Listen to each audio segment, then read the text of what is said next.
I'd like to welcome you to this webinar today. My name is Bill Baker. I'm with Firestorm, and you're here for the Tennessee Association of Independent Schools webinar.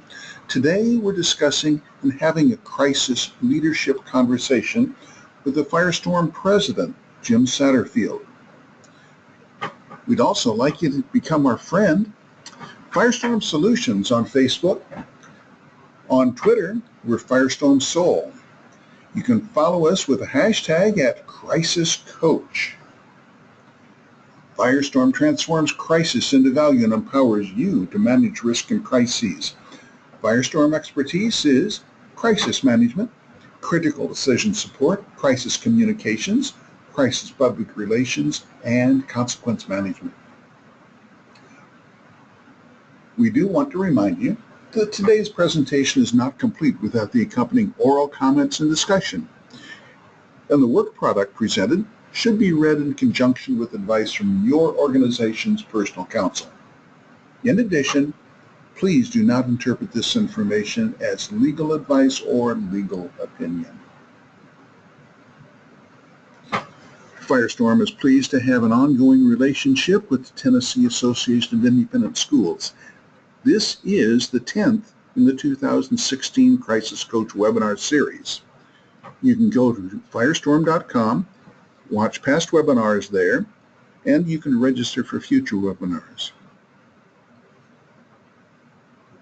I'll jump in, Bill, at this point. Okay. We'd again like to thank the Tennessee Association of Independent Schools. We've had a relationship, I think, with the association for 3 or maybe 4 years now, as helping their schools with their plans or if they in fact experience a crisis. Rich couldn't be with us today, and as always we would point out that he's out working with the schools during the day, and that's clearly what's happening and coming up. There is a big meeting, as you all know, next month. It's in Chattanooga. I would encourage you to come, and it's a chance to hear leadership in a variety of areas. We'll be doing 2 sessions at the annual meeting coming up in November. If it's not on your calendar, I would encourage you to place it there.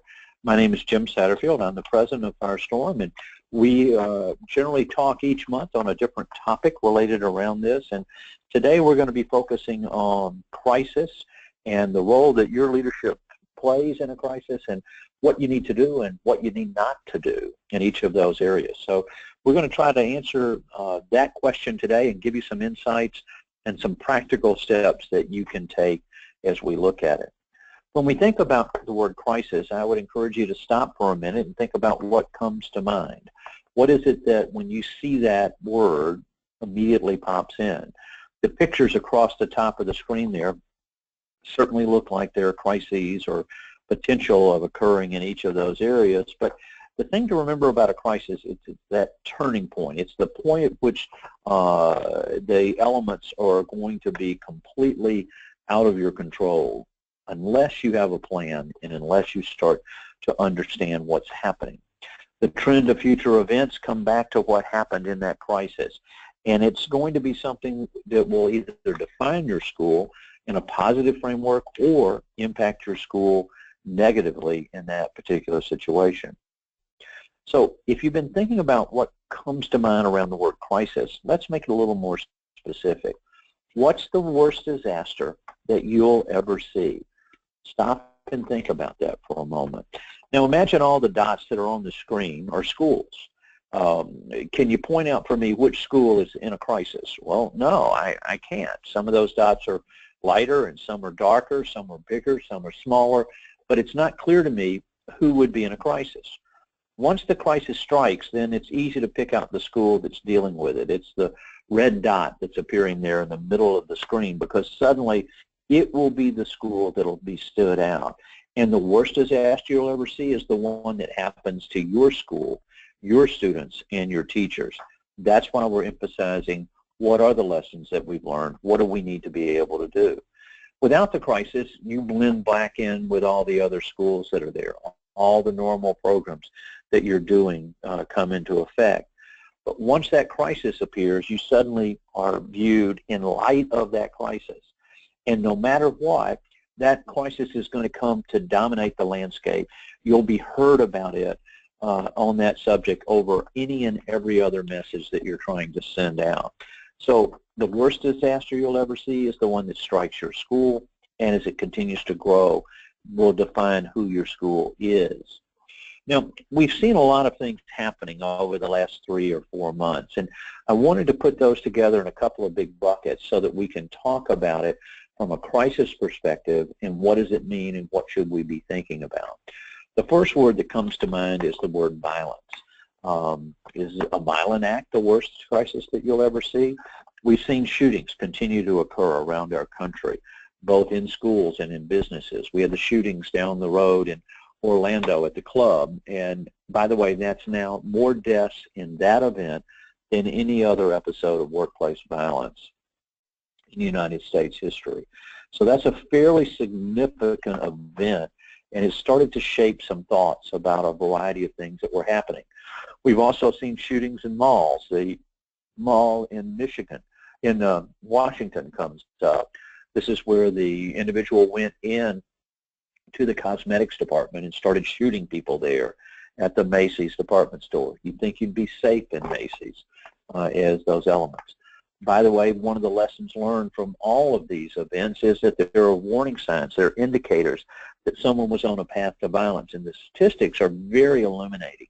80% of the time, if someone has ill intent, somebody else knows, and 67% of the time, 2 or more people know. And so that's why it becomes very important for us to be focusing on these behaviors of concern, people that are on a path to violence, and intervening earlier. Now, it's more than just shootings. We had in Minneapolis the individual with a knife doing the stabbings at the mall. But our schools and our malls are areas that are part of our community, and people want to feel safe in those environments. We had up in New York and New Jersey the terrorists with the bombs, and we're able to find that individual and get them off the street. So whether it's the lone wolf or whether it's an organized series of events, terrorism has come to America. It's on our soil. It's something that's going to overwhelm us. The shootings with the police, was that a good shooting? Should it have occurred? Should it have not occurred? Then the attacks directly back on the police, as we've seen in Louisiana and Texas over the summer, how those events have come back to play in, and then the role that it plays in civil unrest and the disturbance in our communities. We've seen clowns become a problem in schools around the country with the social media plans being announced. We had a school in the Chicago area where the announcement came out that the clowns were coming there. What do you want the clowns to do to the junior high? And the kids were starting to respond back, I want you to kill this teacher. I want this sexual act done. Clearly the exposure from violence around these elements is there, and certainly a real one around us.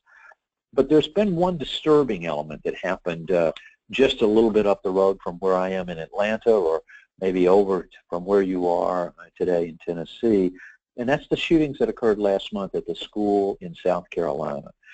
There was a young man who was 14 years old who killed his father, got in the family car, drove to the school, got out, and at the moment he arrived at the school, there was a 4th grade class at recess.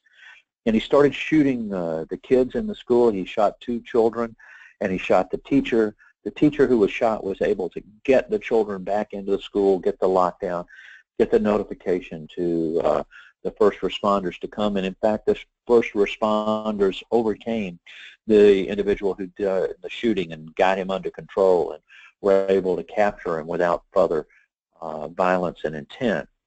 Now, you may remember that Firestorm employs a great many retired Secret Service and FBI agents, and one of them received a call from the media to comment on the shootings in South Carolina. As they were scheduling the follow-up call for when the conversation should take place, he was then recontacted and said, never mind, it was not a big deal. Now, think about those words. We had a shooting at a school, and a reporter felt, quote, it was not a big deal. Now, I don't know if they were feeling that there should have been more for it to be a big deal, but I will guarantee you, to that teacher, it was a big deal. To the parents of those children that were shot, it was a big deal. And if you follow the story, you know, in fact, that one of the 2 children, a little boy in the 4th grade class who was shot in the leg, died. The hospital was not able to save him. It hit an artery. Despite all the first aid and the heroic efforts of the teacher and the first responders and the hospital, the child died. If you were to have a conversation with that mom and dad, you think they'd think it was a big deal? I do. What about the kids in the class? What about everyone involved? It's a big deal. We've come to a point now where violence seems to be expected and tolerated, in quotes, not a big deal. I'll guarantee you, if violence comes to your school, it's a big deal. It's a crisis. Whether we're talking about sexting or cyberbullying or guns or knives or any level of violence, it's a crisis area that we need to be prepared for in how we make decisions and what we need to do. Our goal here is to identify those behaviors of concern before they escalate to violence.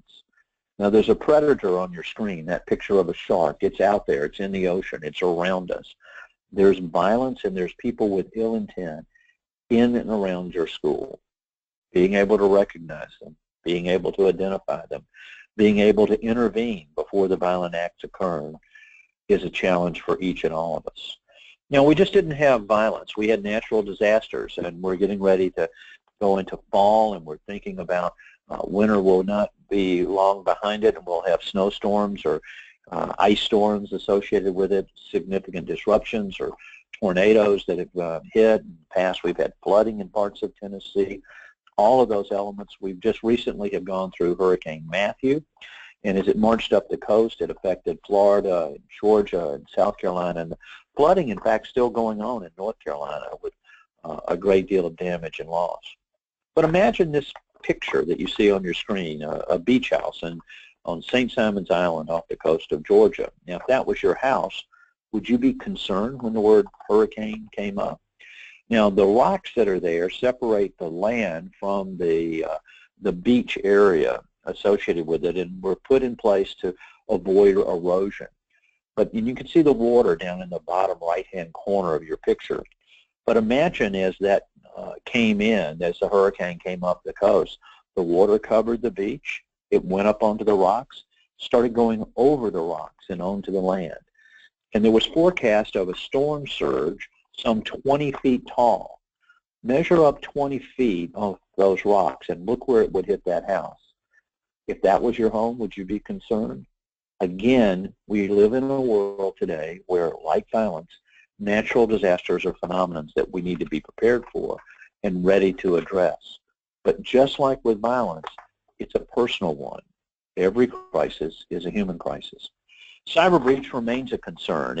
We think about this normally in business environments where someone's personal identity is stolen or their personal health information or in the HIPAA areas. But schools are a target too. Now, Yahoo had billions of people that were impacted by their breach, but your school, you've got financial data associated with your families. You have payment issues there. You have payroll information on your teachers. You have social security numbers and dates of birth. You have information about background checks. You have other information that would be intelligence that could be used. Someone could hack into your school and potentially reroute how checks were written or place ransomware on your school's computer, denying you access to the critical information that you need. Now, a lot of times we think about cyber breach and cybersecurity as an IT problem. It's a business problem. What would it mean to our school if it happened? We can't necessarily put a lock around it and keep it from occurring in each of these areas. It's a chance for us to make a difference. One other element that I want to tie this back into, though, where we've been talking about behaviors of concern, is that there are warning signs here. And most of the cyber breaches that we see are the result of the actions of your people. They downloaded something they shouldn't have. They clicked on a site that they shouldn't have clicked on. And malware was downloaded in a keystroke logger, and that's how the bad guys got in. The term of that is called a picnic. Problem in chair, not in computer. What the letters are in the word picnic represent that. Problem in chair, not in computer. Have you trained your people about where the exposures are? Do they understand what they should and should not open? And has those areas placed in? Because clearly, this could be another crisis for your school. Now we see brand impact. Brand impact happens in crises areas. Wells Fargo certainly has experienced that over the last couple of months, with 5,300 employees fired for opening fraudulent accounts for millions of customers of Wells Fargo. They got credit for opening those accounts, so they got raises and bonuses and promotions as a result of it. But they were all frauds. It was a sham transaction. Now, they've tried to make this good, and regulators have been all over Wells Fargo putting pressures, and the individual in charge of it was forced to resign, and now the CEO has resigned as of today. But Wells Fargo, when that name comes up, will be thought in light of that particular set of events happening. They've become entangled in this area. If your school gets involved in a crisis, you'll see it being entangled. Samsung, down at the bottom right, certainly has had more than their share of problems this year. They've had the exploding Galaxy C phones that were out there. Those phones would spontaneously burst into flames. Just last month in South Carolina, there was a plane boarding where someone had the phone. It burst into flames, and it melted through the floor of the plane. They evacuated everyone, and they were safe. But imagine had that happened while the plane was in the air. As a result, Samsung has recalled all of those phones. Think of the financial impact associated with it. Think of the concerns. They've also had a problem in that the shipping company they use to bring their products to the West Coast for the Christmas season and start to spread that out filed bankruptcy, and all the ships turned back. They may be without product in the stores at Christmas. Think of the television sets and the other sales that won't occur. The candidates that we have running for local, state, and national offices, and the comments that have been made there, the discussions, I think there's some brand impact associated with that. How your school responds to a crisis and what you say will determine those elements around your school and the perceptions that will be had. So let's move beyond that and think about one other thing that's come up over the summer and into this area, and that's communicable illness. We had the Zika virus. Now, except for people who had traveled to areas where it was located, it really wasn't a specific problem in Tennessee this year. But Zika will be back, and you'll see more of it next year. Clearly a problem in Florida and around Miami, and it affected tourism and travel there. Think about going to an event in the state of Florida if you'd had a tournament or another element associated with it. But it could be more than just Zika. We're entering flu season, and that could well hit a school and cause you to need to close for a period of time. Could be an outbreak like we've seen in previous years with the avian flu or swine flu. Communicable illness is a significant problem in our schools today as we think about what we need to do to be prepared. Have you identified what the triggers and warning signs are? Are you ready to deal with those types of events? And how do you put all of those elements together? So we covered some crises and put them in nice big buckets, but what are the lessons that we learned from those crises? First, that it's not business as usual. It's not a normal school day. A crisis is business as unusual. Most of what you learn initially will be wrong, and if you react just to those elements, you're going to make that crisis worse for your school. So we're going to give you some tools in a minute to be able to recognize that and tell you what to do and what not to do and how you can mitigate those aspects. Excuse me, I had a sneeze coming. Hopefully I didn't blow your ears out with that particular one. As we think about those elements, it's also every crisis is a human crisis. That's someone's son, someone's daughter, someone's mother, someone's father, someone's brother or sister. These are the elements that we need to be prepared for, to deal with, and to have the proper focus. So when the crisis comes, that's the perspective that I want you to have. That's going to make a difference for your leadership in making those decisions. So what's the point? First, perspective. You see a glass there with a bunch of pencils in it and some on the table. But each person has their own perspective, like the colors of the pencil. They see it from their view. You need to look at it and have the proper perspective of what's the impact going to be on our school. What is it going to mean to our students, to our parents, to our teachers? How do we bring these back? Because in every case, it's personal.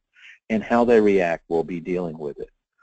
The fourth grader who died in South Carolina as a result of the shooting, there was a unique perspective from the teacher, from the students, from the families involved. Think about those elements in a crisis and where you'll be and what you need to do. So where do we start? Visibility is going to be a common element in each of these areas. So I want you to stop for a moment in a crisis, and the word STOP, S-T-O-P, that acronym stands for the actions that I want you to take. You're going to be under scrutiny like the microscope that's shown here on the slide. But let's focus on what we want you to do. The first thing is slow it down. That S stands for stabilize and stop. The information that you're getting is probably wrong. It's incomplete. There's going to be a rush to take actions and say things. You want to have everyone take a deep breath, slow it down, and focus on what you know, not what you think at that point in time. Second, you want to make sure that you get the appropriate responses. The general counsel for the school, the insurance broker about what's our insurance coverage, counselors if we need to bring in counselors to consult with our students and teachers to help them deal and cope with the events that are involved. A forensic psychologist or psychiatrist to help us evaluate the threat potential associated with what we're seeing. It could be a crisis management firm.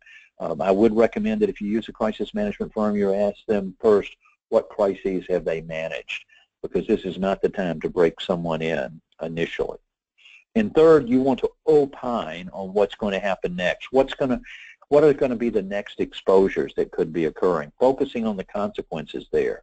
And it will help you play a strategic role if you can help your school leadership identify what's likely to happen as a result of those things. And last, then prevent the common errors. Don't make the mistakes that everyone else makes in a crisis. Understanding what the differences are becomes very, very critical in these decisions. And if you make those mistakes, if you cannot make them, the chances are that the impact will be vastly improved on your school. So STOP, stabilize, trigger, opine, and prevent is really an acronym that leads the process. Because you're a member of the Tennessee Association of Schools, Tennessee Association of Independent Schools, you receive crisis stop support from Firestorm at no cost. We're a gold sponsor. You find yourself in a crisis, pick up the phone, give us a call. We'll help you through that first critical hour and at no cost to the school. We're there. We're a team. We'll work together. But let's go back and think about the S for stop. The first thing that's going to happen is someone's going to be trying to push you to talk. We want you to button up. That picture of buttons is to help to remind you of the concept of keeping your lip zipped. We want you to be quiet in that initial point. The information you probably learned isn't complete, isn't right, and if you start to talk here, it could open up the school to greater liability. We had a school recently who there was an event that occurred after a football game. Didn't occur at the game. It didn't occur on school property.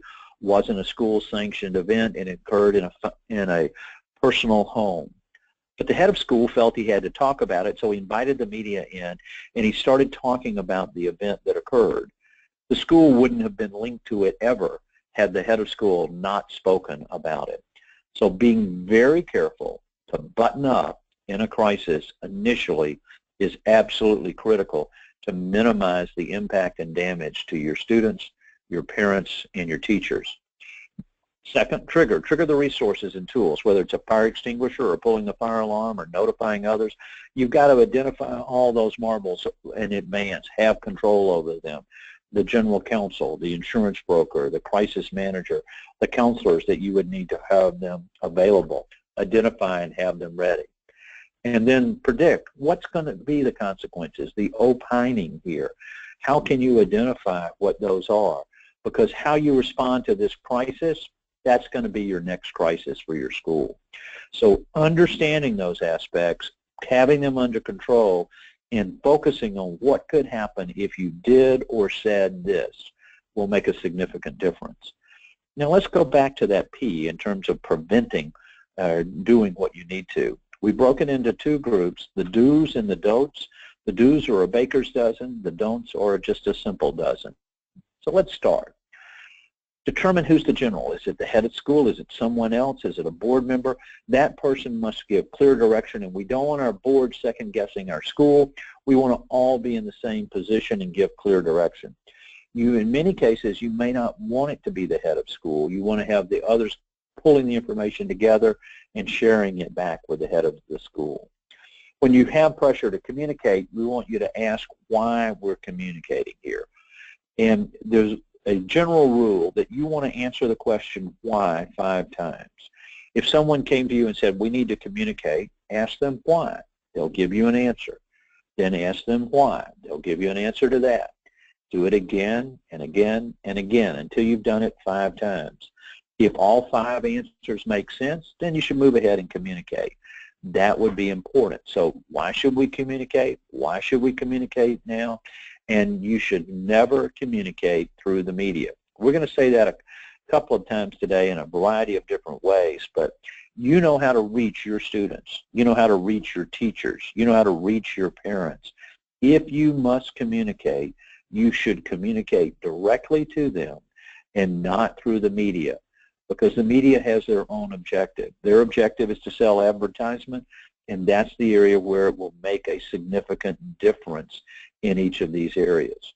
The media is looking to try to create a controversy, and your school could, and your students and your parents and your teachers could well be that victim. So we'll come back and continue to talk about that as we finish up today. Know again that everything you learn initially is going to be wrong or incomplete. When somebody says they acted alone, you're going to find out that they didn't. When they say that you had done everything you needed to do, you'll find out, in fact, you didn't do that. So that's why you want to be extremely careful of any communication in the first 24 hours. When the media calls, don't return the call.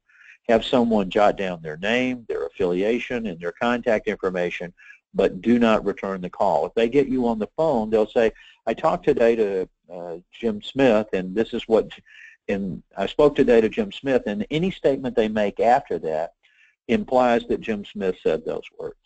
And so you want to be very careful about what you do and how you communicate, and in those initial 24 hours, you're not going to be dealing with the media. If you are contacted, you should state that you're not the authorized spokesperson, that you'll pass the information on, and your staff needs to be trained that so that they aren't speaking inappropriately. Anticipate that if we have an injury, if we have a fatality, if we have a criminal act, the first responders then are in control of your campus. You're no longer in control, they are. In fact, you should appoint one person that's going to interface there, because they're going to determine when you're going to do reunification, how you're going to handle the various areas. It's not your school while they're in charge responding to that particular event. You want to stick to your major themes, and I encourage everyone on the call today to create the home bases for their school. Now, there are 3 home bases, and these become the center of all of your communications in a crisis. This is an important one for you to jot down and to think about now to be ready if and when you ever need them. The first message is, will not be defined by this event. Whatever bad thing happened, that's not what your school is about. Your school is about training and building young lives and giving ethical and moral growth along with knowledge and achievement. If I went to your website, I could probably find a section describing your mission and list those statements. So the first message is, will not be defined by the event, and you can talk about what does define your school. The second message is that you will invent the future. Whatever happened, whatever you've learned, we're going to make sure that our school is the safest in the country. We have a commitment to that, and we're going to do everything we can to make this a safe, good place. The third message is, though, to embrace the families. And what you would say at this point is, it's really not about what defines us and what we're going to do, but it's about the child. It's about the children here. It's about the families that are impacted. And so by doing those messages, think how much better that sounds than no comment. No comment means that you did something wrong in today's world. Also, you want to go on and plan message maps out in advance to think about, if this were to occur, what is my first, my second, and my third message? And if that were to occur, the same thing. And that's an element to make a difference. We'll be talking about those things at the conference coming up in next month at the Tennessee Association of Independent Schools and helping build those strategies. But what would happen if we had the death of a student or sexual molestation or a violent act? We can plan for those now. It's easier to edit than to create and have them in place. Third on this page is monitor social media. And the term of art here is called open source intelligence. Today, if someone has ill intent, somebody else knows, and 67% of the time, 2 or more people know. When people know what do, they talk, and where do they talk? They talk on social media. This becomes an opportunity for you to uncover it and be aware. So it's more than how many click-throughs did we get to our fall festival on our website. This is about what are the threats around us that we can learn and to share. That becomes a significant element for each and every one of us to do, and that information is available. The term gun in school is mentioned over 65 times today in America. If that was your school, would you want to know? Next, develop a victim strategy, and the next 3 bullets all relate to that. If you've had a death, think about that 4-year-old up in South Carolina. Think about what that must be, and what are we going to do for that family? How are we going to represent that? Keep that as our focus. If you've had that type of an event, I would recommend you put 3 teams of 2 people together, a man and a woman in each team, assigning them 8-hour shifts to be able to support the family during that critical time. What is it that we need to do to be able to help them? You want to clear any communications. If you're going to talk about that 4th grader, what is it you want to say or not say in that situation? Let that victim's family help direct you in the communications. That's going to become extremely important, and it will also give you a basis for not going out too early in your communications. Instead of us going out, we wanted to check with Johnny's parents. We needed to talk with them before we started to make statements. And remember, many things you can't say. You have confidentiality about students and about what's in their records or health conditions or other background areas. You really couldn't be speaking there anyway. But letting that family become involved makes a difference to them and into the total outcomes. So we gave you a lot of do's. What are the don'ts? Don't say anything. Remember the button slide? Button up. Tell everyone they're not authorized to speak, and we want you to stop. Just wait, get the information, then you can start to focus on what you can and will say. Don't talk through the media. If you don't remember much about what I've said today, the media is not your friend. You're not to talk with them. If you have to talk to your students or your parents or your teachers, do so directly. Again, not through the media. If you want to put a statement out, post it on your website. Write a letter, put it on your website, and then if anyone calls, you can refer them to that, because the only thing the media can do at that point in time is to read the letter that you've written. Don't give out numbers, dates, and times. We accounted for everybody. We tested our plan 27 times. We did it last week. The more specific information you give, then you're falling into a number game, and that can be a trap, and you'll find out what you thought was true, in fact, wasn't. Don't put anything in writing. Talk face-to-face, talk over the telephone. You're going to be significantly better off reaching out in that approach and dealing with them and communicating. Don't explain. If you're explaining, you're losing. Well, what happened at 3:27 today, there's a specific number, and we didn't do anything wrong, and it's really this way. You're going to lose in any explanation. That's why the comments that I gave you earlier about not being defined by the event, inventing the future, embracing the families, those are safe harbors for you to talk about. And don't forget someone who's a large donor to your school, who's involved from a regulatory standpoint, who are the other shareholders or stakeholders, the parents, the neighborhood, the community. Identify everyone around those elements. There are 3 types of communications that you're going to find in a crisis. The first is coordination, lockdown, lockout, shelter in place, evacuate. Those communications, we want to get them out. They're primarily internally focused. The external portion would be the calling of 911 and getting help. The second type of communications is crisis. That's the brand and reputation. That's the type of communication that we want to wait for at least 24 hours before we're getting out. And the third would be compliance.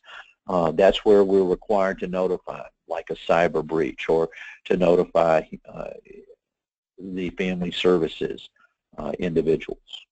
So if we think about this, and we think about what can be done in each of these areas, what recommendations do we have? First, you need a plan. You need to have a written plan of this is how we make decisions in a crisis. This is who's on our crisis management team. Now, that's different than our emergency team and our incident response or safety people. It's a plan to deal with the impacts of the crisis. Do we have a crisis communications plan? Have we developed our home bases? Do we have our message maps thought out? Do we know who the spokesman is going to be? Have we done media training or communications training with that spokesperson about what they should and should not say? The next large area is, what are the warning signs? What are the warning signs that someone's on a path to violence?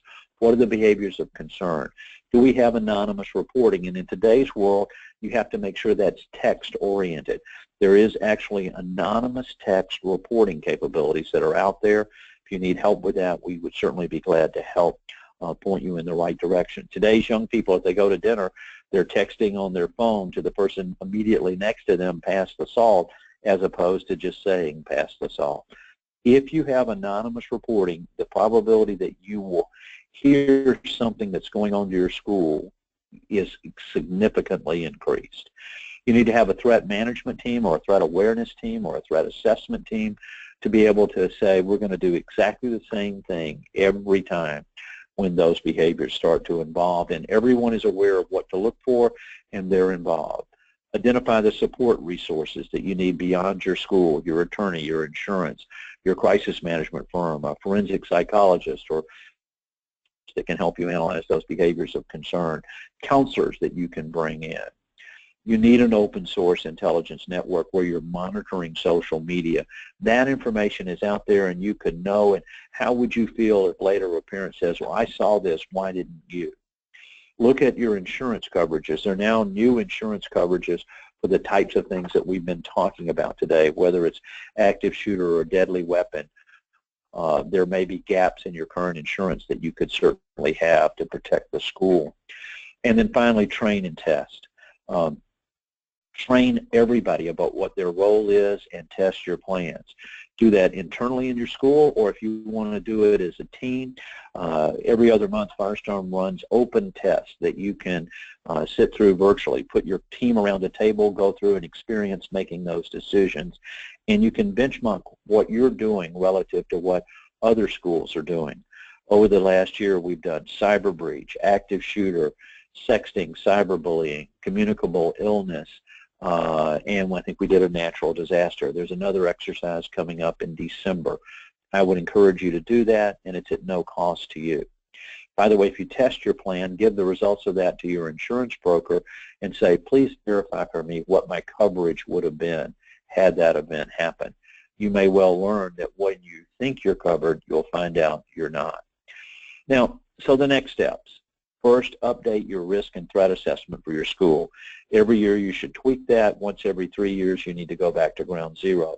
For every risk and threat that you have identified, what is its impact?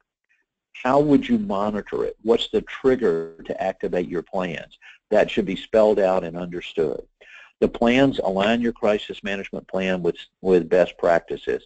Develop a crisis communications plan with identifying who the spokesperson is, what are our home bases, what are our messages. Remember, it's easier to edit than it is to create, so having those things in place will greatly improve the outcomes. Third, perform. Contact Firestorm if you find yourself in a crisis. As I pointed out, your membership in the Tennessee Association of Independent Schools entitles you to that initial crisis support at no cost. We unfortunately talk to schools every week that are in crisis around the country. While it's business unusual for you, it's business as usual for us because we've seen the impact of the sexual molestation or the shooting or the cyberbullying or the attack that occurred. Let us help you slow that process down, to stabilize the situation, to trigger the resources that you need, to opine on what the consequences will be, and then to help you prevent you from making those common mistakes, again, available to you. I would do an analysis of your insurance and look at your current response plans and make sure that everything is in sync, that there are not gaps in that process. And lastly, then, stress test your plan. Test your plan, see where it's going to fail, then update your plans. I recently was working with an organization who tested their plans 2 years ago, and they said it came up a yellow. There were some warning signs like red, yellow, green, and not everything worked the way they wanted it to. They then tested it last year, and it was a red. The plan failed. It didn't work at all. I said, well, what changes did you make in your plan? Oh, we didn't change anything. If you test your plan and it fails, it needs to be updated. That predict, plan, perform approach makes a difference. Predict what the vulnerabilities and threats are, their impacts, what you'll monitor, and the triggers to activate them. Have the plans and the areas. Do you have a plan to identify behaviors of concern in your school before they escalate to violence? Do you have a plan that helps you understand what's being said on social media or dealing with communicable illness within your school? Those are critical elements. Training and testing and having supplies also come under the perform to come together. There will be a brief from today's webinar. You can go to the Firestorm website, go to resources, and you'll see recorded webinars and briefs. You can listen to this again, or you can share it with others in your school, and they can listen to it on a recording basis. But it's a chance for you to go back and look at the previous topics and what can we learn as a result of those elements that are here, and to reference some of the material that we have seen and talked about today. Our thanks go out to the Tennessee Association of Independent Schools and the meeting that's coming up next month, and a chance for you to sit in a workshop and learn more about managing a crisis, communicating there, making the critical decisions that you must. The Tennessee Association of Independent Schools makes a difference for those schools in Tennessee, and your involvement there is extremely important. We don't have a chance today to field all the questions, and some have come in over the course of the call. I would encourage you to either reach out to us at firestorm.com. You can send us an email at webinars@firestorm.com, or you can pick up the phone and call us at 800-321-2219. We're going to ask that Chad White, who's one of the Firestorm principals, try to reach out directly to everyone that was on today's call to answer questions and to get you help and support for your school. I'd like to also thank you for what you're doing every day in the lives of our children. You're making a difference. You're helping them to grow morally, spiritually, in values and ethics, as well as the knowledge that can be learned from the academics and the programs that you have. The career that you've chosen makes a difference. It makes a difference in the lives of those children. We hope that we don't get a call from you, like the school in South Carolina, with a shooting and the death of a child. The worst disaster is the one that will strike you, your school, your students, your parents. You've got to be prepared. Having a plan makes a difference. There's an Irish blessing or an Irish curse that says something like, may you live in interesting times. We've seen with the violence that has occurred over the last several months, so the natural disasters that have occurred, the threats from communicable illness, the cyber breaches, the brand attacks. We today live in a country that has exposures in each of these areas. Your school looks to you to lead the plans that are in place to help have a structure to make those decisions. Schools with plans have more positive outcomes than schools without them. Schools that have tested their plans have more positive outcomes than those schools that have plans that have never been tested. This is your opportunity. This is your chance to make a difference. Thanks for joining us this month, and until next month, it's Jim Satterfield at Firestorm. I look forward to meeting some of you next month up in Chattanooga at the Tennessee Association of Independent Schools meeting there. Have a great day, everyone. Goodbye.